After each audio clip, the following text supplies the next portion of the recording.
पंजाब के शंभू बॉर्डर पर धरने पर डटे किसानों के आने का सिलसिला जारी। थोड़ी देर में दिल्ली कूच करेंगे किसान। 101 किसानों का जत्था करेगा दिल्ली का रुख। एमएसपी कानून सहित 13 सूत्रीय मांग को लेकर 306 दिनों से शंभू और खनौरी बॉर्डर पर जमे हैं किसान नेता सरवन सिंह पंडेर ने पंजाब और हरियाणा के ज्यादा लोगों से किसान आंदोलन में शामिल होने की अपील की। दिल्ली की ओर किसानों के मार्च के मद्देनजर हरियाणा में 14 दिसंबर से 17 दिसंबर तक अंबाला के कुछ हिस्सों में इंटरनेट सेवाएं तत्काल प्रभाव से निलंबित की गई। शिरोमणि अकाली दल के विक्रम सिंह मजीठिया की प्रधानमंत्री नरेंद्र मोदी से अपील। टल्लेवाल को आमरण अनशन करते हुए 18 दिन पूरे। केंद्र सरकार को किसानों की मांगे तुरंत माननी चाहिए। गल करदे ओदी इंसाफ दी गल करदे आ। मैं समझदा प्रधानमंत्री साहब एक गल ते भी उन्हां दी नजायज नहीं, मंगा बहुत जायज है। और अज जे कोई किसान लीडर आपदी जान गवा दे, अज उन्हां दे पोतरे दी अपील आई है। कल मैं उन्हां दे वड्डे भाई साहब दी वो भावुक गल्लां सुन रहा सी। वाकई ਜਿਹੜਾ ਵੱਡਾ ਵੀਰ ਛੋਟੇ ਵੀਰ ਦੇ ਗੋਡੀ ਹੱਥ ਲਾਵੇ ਨਾ, बहुत ਇਹਦੇ ਮਹਿਣੇ ਡੂੰਘੇ ਨਿਕਲਦੇ ਪੰਜਾਬ। खनौरी बॉर्डर पर किसान नेता जगजीत सिंह डल्लेवाल के अनशन का आज 19वां दिन। सुप्रीम कोर्ट ने डल्लेवाल के हालात पर जताई चिंता। डॉक्टरों को उनकी तबियत की लगातार मॉनिटरिंग के आदेश। सुप्रीम कोर्ट ने शुक्रवार को शांतिपूर्ण प्रदर्शन कर रहे किसानों को लेकर कही बात। कहा, शांतिपूर्ण आंदोलन कर रहे अन्नदाताओं पर किसी भी सूरत में ना हो बल प्रयोग। किसान नेता डल्लेवाल के अनशन और गिरते स्वास्थ्य को लेकर हरियाणा शासन प्रशासन की बड़ी चिंता। अंबाला और जींद डिप्टी कमिश्नरों ने पंजाब के संगरूर डिप्टी कमिश्नर को लिखा पत्र। कहा, डल्लेवाल को उचित मेडिकल फैसिलिटी मुहैया कराई जाए। संयुक्त किसान यूनियन ने शंभू खनौरी बॉर्डर पर डटे किसानों का किया समर्थन। शुक्रवार को डल्लेवाल से मिलकर राकेश टिकैत का ऐलान। कहा, दिल्ली का होगा घेराव। मांग पूरी न होने तक जारी रहेगा अनशन। किसानों के विरोध प्रदर्शन को लेकर हरियाणा सरकार में मंत्री अनिल विज ने कहा, सुप्रीम कोर्ट मामले की सुनवाई कर रहा है और कुछ समय मांगा है। किसानों को सुप्रीम कोर्ट की बात माननी चाहिए। अनिल विज ने कहा, किसान कोर्ट की बात सुने, कुछ समय के लिए टाले प्रदर्शन। किसानों को कोर्ट की बात सुननी चाहिए। और सुप्रीम कोर्ट ने इनको ये भी कहा है कि इनको कुछ दिन के लिए अपना आंदोलन स्थगित कर देना चाहिए।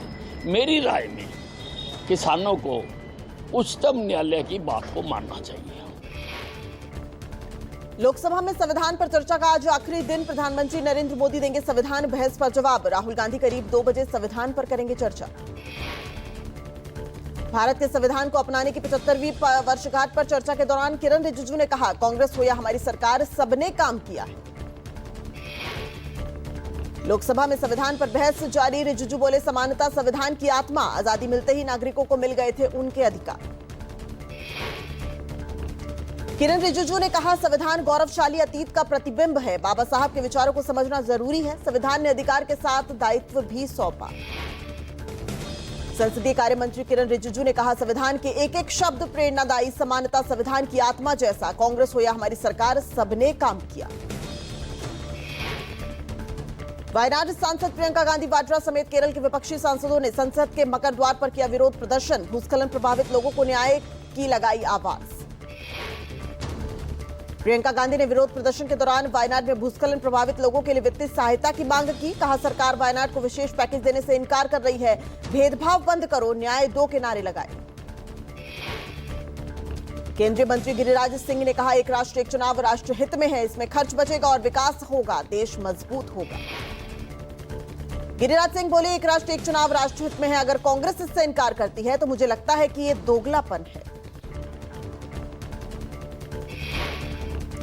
केजरीवाल ने गृह मंत्री अमित शाह को लिखी चिट्ठी। दिल्ली में बिगड़ती कानून व्यवस्था को लेकर लिखी है चिट्ठी। कानून व्यवस्था को लेकर शाह से मिलने का समय मांगा।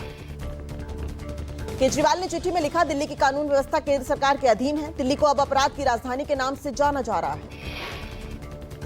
केजरीवाल बोले, भारत के 19 मेट्रो शहरों में दिल्ली महिलाओं के खिलाफ होने वाले अपराध में नंबर 1 पर है। साथ ही हत्या के मामलों में दिल्ली नंबर 1 पर है।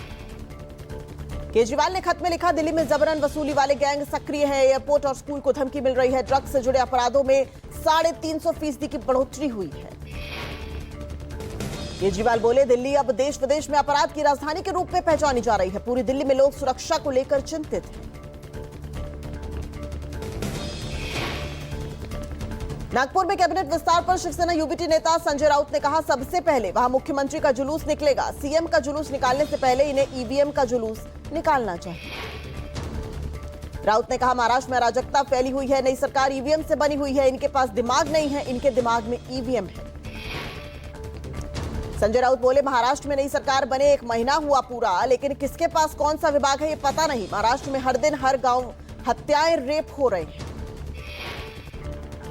नाना पटोले के इस्तीफे पर विजय वटविकर का बयान, कहा, अपना कर्तव्य समझकर लिया निर्णय। नाना पटोले के इस्तीफे पर हाईकमान करेगा फैसला। विजय वटविकर ने कहा, वरिष्ठ नेताओं को जीत और हार दोनों का श्रेय मिलता है, इसलिए उन्हें इस्तीफा दे दिया। दिल्ली में हाईकमान इस पर फैसला करेगा। हार के बाद नाना पटोले ने अपना पद छोड़ने के लिए कांग्रेस अध्यक्ष खड़गे को पत्र लिखकर इस्तीफा सौंपा। वट्टीवार ने कहा, इस बारे में उन्हें कोई जानकारी नहीं। रात भर जेल में बिताने के बाद आज सुबह रिहा हुए अभिनेता अल्लू अर्जुन। प्रशंसकों के प्यार और समर्थन के लिए अल्लू अर्जुन ने कहा, जो कुछ भी हुआ उसके लिए सॉरी, मैं कानून का सम्मान करता हूं। चंचलगुड़ा सेंट्रल जेल से हुई अल्लू अर्जुन की रिहाई। तेलंगाना हाईकोर्ट ने 4 हफ्ते की दी है अंतरिम जमानत। 50,000 के पर्सनल बॉन्ड पर मिली है ये जमानत। अल्लू अर्जुन ने कहा, मैं अपने सभी प्रशंसकों को धन्यवाद देना चाहता हूं। चिंता की कोई बात नहीं, मैं ठीक हूं। मैं कानून का पालन करने वाला नागरिक हूं और मैं सहयोग करूंगा। फिल्म पुष्पा 2 के प्रमोशन के दौरान दरअसल मची थी भगदड़। भगदड़ में महिला की मौत के आरोप में हुई थी जेल। अल्लू अर्जुन के वकील अशोक रेड्डी का दावा, हाईकोर्ट से आदेश की प्रति मिलने के बावजूद कल रिहा नहीं किया गया। सरकार और प्रशासन को देना होगा जवाब। यह अवैध हिरासत है, हम कानूनी कार्रवाई करेंगे। झारखंड में हेमंत सोरेन सरकार आज बड़ी राशि के साथ मैया सम्मान योजना की 5वीं किश्त जारी करेगा। 50 लाख महिलाओं के खाते में ट्रांसफर होंगे 2500 रुपए। बरहेट से मैया सम्मान योजना के तहत 2500 रुपए की राशि महिला लाभार्थियों के खाते में भेजने की शुरुआत करेंगे। चुनाव में मुख्यमंत्री ने राशि बढ़ाने का किया था ऐलान। योजना का सीधा फायदा राज्य के 50 लाख महिलाओं को मिलेगा। महिला सम्मान योजना की राशि 1000 रुपए से बढ़ाकर 2500 रुपए प्रति माह की गई है। लालकृष्ण आडवाणी रूटीन चेकअप के लिए अपोलो अस्पताल में हुए भर्ती। देर रात दिल्ली के अपोलो अस्पताल में हुए भर्ती। अचानक तबीयत खराब होने के बाद भर्ती हुए।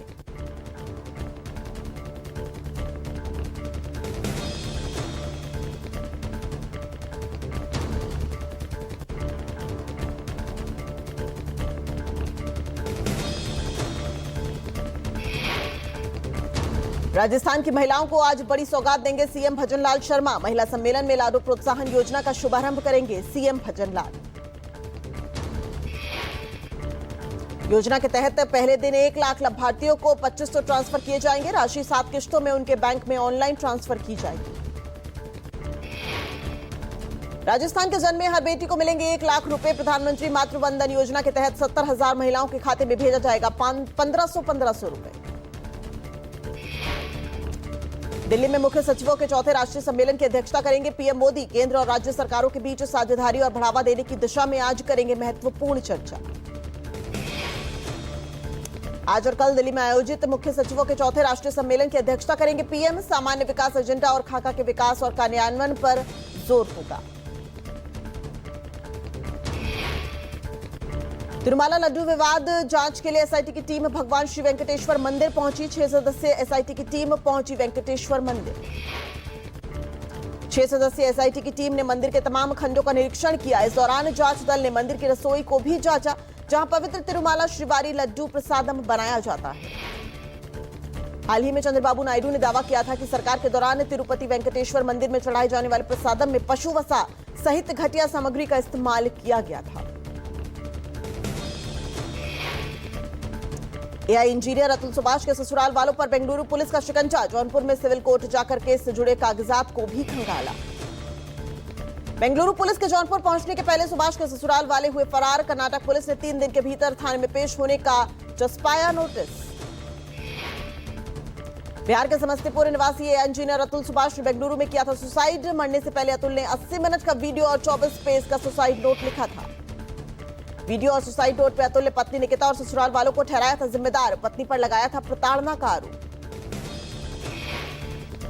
कोलकाता के आरजीकर अस्पताल के पूर्व प्रिंसिपल संदीप घोष को मिली जमानत। बहुचर्चित आरजीकर अस्पताल रेप हत्या मामले में हुई थी गिरफ्तारी। घटना के 90 दिन बाद भी सीबीआई ने नहीं की चार्जशीट दाखिल। कोर्ट ने ताला थाना के पूर्व प्रभारी अभिजीत मंडल को दी बेल। बिहार के नए डीजीपी होंगे विनय कुमार। 1951 बैच के आईपीएस अधिकारी हैं विनय कुमार। 2 वर्ष का होगा कार्यकाल।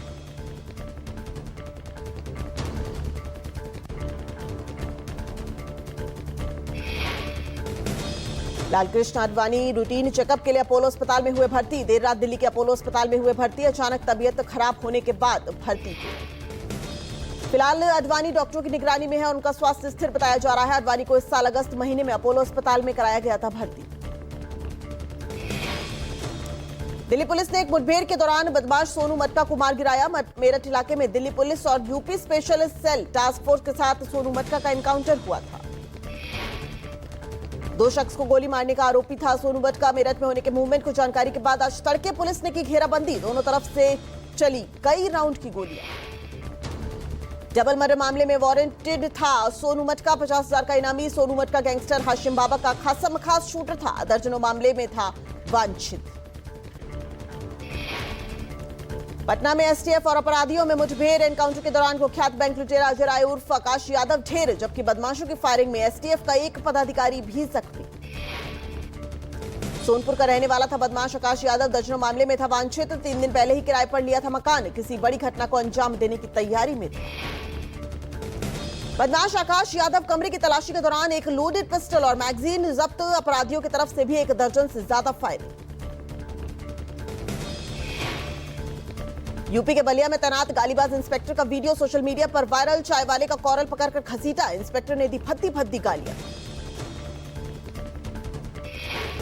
नोएडा सेक्टर 39 में पुलिस और बदमाशों में मुठभेड़। एनकाउंटर में घायल एक बदमाश चढ़ा पुलिस के हत्थे। बदमाश से 1 तमंचा और जिंदा कारतूस बरामद। नोएडा सेक्टर 46 में घर के बाहर खेल रही बच्ची की गलत नियत से जंगल की तरफ ले जा रहा था बदमाश। बच्ची के रोने पर मौके से हुआ था फरार। पुलिस की टीम बदमाश को पकड़ने गई तो बदमाश ने पुलिस पर फायरिंग कर दी। जवाबी कार्रवाई में बदमाश को लगी पुलिस की गोली। Adani green energy limited AGL की बड़ी घोषणा। राजस्थान के जोधपुर में 250 मेगावाट की सौर ऊर्जा परियोजना के सफल संचालन का किया ऐलान। कंपनी की इस घोषणा के बाद अदानी के शेयरों में तेज उछाल। जोधपुर में सौर ऊर्जा परियोजना का निर्माण एजीईएल की स्टेप डाउन सहायक company Adani green energy 25 limited ने किया। अदानी ग्रीन लिमिटेड ने दी ये जानकारी। इस संयंत्र के चालू होने के साथ ही एजीईएल की कुल रिन्यूएबल एनर्जी कैपेसिटी हुई 11,434 मेगावाट। सस्टेनेबल एनर्जी प्रोडक्शन में अग्रणी कंपनी बनी अदानी समूह की company Adani green energy limited. Smart India hackathon के यंग इनोवेटर्स ने प्रधानमंत्री मोदी की ऑनलाइन बातचीत। छात्रों को समस्याओं के समाधान का पीएम मोदी ने दिया आइडिया। गाजियाबाद के काइट इंस्टीट्यूट 7वें हार्डवेयर हैकाथॉन में 300 छात्रों ने लिया हिस्सा। देश भर के 11 राज्यों और 2 यूनियन टेरिटरी के बच्चों ने पीएम मोदी से पूछे सवाल। तो स्मार्ट इंडिया हैकाथॉन 2017 में शुरू हुई है और जो वर्ल्ड की सबसे बड़ी हैकाथॉन यानी प्रॉब्लम बच्चे कैसे सॉल्व कर सकते हैं किसी भी देश के। एम्प्लॉयज करते हैं, मिनिस्ट्री करती है, लेकिन बच्चों को कैसे इन्वॉल्व किया जाए। विकसित भारत की हम जब बात करते हैं तो ये इसको जेन जेड कहा जाता है। जो बच्चे 99 से मतलब 2000 जो 19 से मतलब जिनकी एज 19 साल तक की है तो जिनको जेन जेड कहा जाता है, वो कैसे प्रॉब्लम सॉल्विंग में इन्वॉल्व हो इस पे। चामुंडा नंदीकेश्वर ट्रस्ट के तहत महर्षि वेदव्यास पाठशाला में हिंदू राष्ट्रीय विषय पर परिचर्चा। कार्यक्रम में गुरुकुल की आवश्यकता, महत्व, रैली और जागरण सभा पर रखे गए विचार। जन जागरण सभा में श्री श्री संत मुनि जी महाराज, कनखल पूज्या व्यास, कृषांगी गोमती जी और सूर्या फाउंडेशन के चेयरमैन जयप्रकाश अग्रवाल संघ राजीव अग्रवाल भी रहे मौजूद। महाराष्ट्र के डिप्टी सीएम एकनाथ शिंदे से मिले मराठा क्रांति ठोक मोर्चा के समन्वयक। महाराष्ट्र मोर्चा के महेश डोंगरे पाटिल और रमेश केरे पाटिल ने महाराष्ट्र समाज की लंबित मांगों पर विचार करने की मांग की। मराठा समाज के महेश डोंगरे पाटिल और रमेश केरे पाटिल ने डिप्टी सीएम शिंदे का किया स्वागत। मराठा समाज की मांगों पर विचार की मांग की।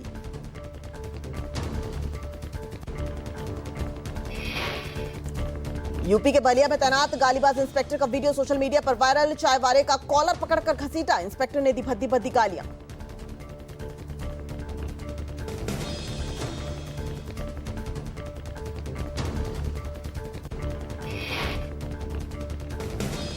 श्रीनगर में शीतलहर जारी है। ठंड से बचने के लिए लोग अलाव का सहारा ले रहे हैं। तापमान में लगातार हो रही है गिरावट। यूपी के मैदानी इलाकों में पारा नीचे गिरा। कानपुर शहर में शीतलहर जारी है। पारा 5.4 डिग्री पर 2 दिनों में ठंडक और बढ़ेगी। तमिलनाडु में दिसंबर में मौसम ने ली करवट। भारी बारिश के कारण तिरुचिरापल्ली शहर के कई हिस्सों में जलभराव देखने को मिला। असम के गुवाहाटी शहर के कुछ हिस्सों में कोहरा छाया हुआ है। तस्वीरें नरेंगी पानी खैती इलाके की है।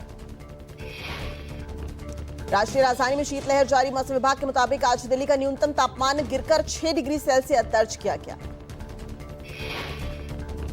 जम्मू कश्मीर के गंदेरबल भारी बर्फबारी सामने आई। चारों तरफ सिर्फ और सिर्फ बर्फ की चादर नजर आई। हिमपात के बाद सोनमर्ग में बर्फ की सफेद चादर ढक गया। वहीं जम्मू कश्मीर के बालटाल में भारी बर्फबारी के बाद यातायात ठप। रंगा से 0 पॉइंट तक बर्फ हटाने का कार्य जारी है। तस्वीरें बीआरओ द्वारा जारी की गई हैं।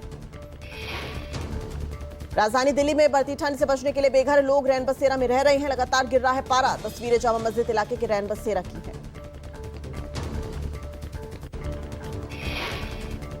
बिहार के मुख्यमंत्री नीतीश कुमार को मिला प्रयागराज महाकुंभ 2025 में आने का न्योता। यूपी सरकार के मंत्री राकेश सचान और दयाशंकर सिंह ने पटना के एक अणे मार्ग स्थित सीएम आवास पर की नीतीश से मुलाकात। मुंबई के डोंगरी इलाके में गुरुवार देर रात 4 मंजिला इमारत का एक हिस्सा ढहा। हादसे में किसी के हताहत होने की खबर नहीं। मलबा हटाने का काम जारी। तमिलनाडु के डिंडीगुल में एक अस्पताल में आग। हादसे में 6 लोगों की मौत, 20 लोग घायल, 30 से ज्यादा बचाए गए। हॉस्पिटल के लिफ्ट में मिले थे सभी 6 लोगों के शव। त्रिची रोड स्थित ऑर्थोपेडिक केयर सिटी अस्पताल के रिसेप्शन एरिया में लगी आग। देखते ही देखते पूरी बिल्डिंग में फैली आग। आग की घटना की जानकारी मिलते ही तुरंत चलाया गया रेस्क्यू ऑपरेशन। मरीजों को 10 एम्बुलेंस से नजदीकी अस्पतालों में किया गया शिफ्ट।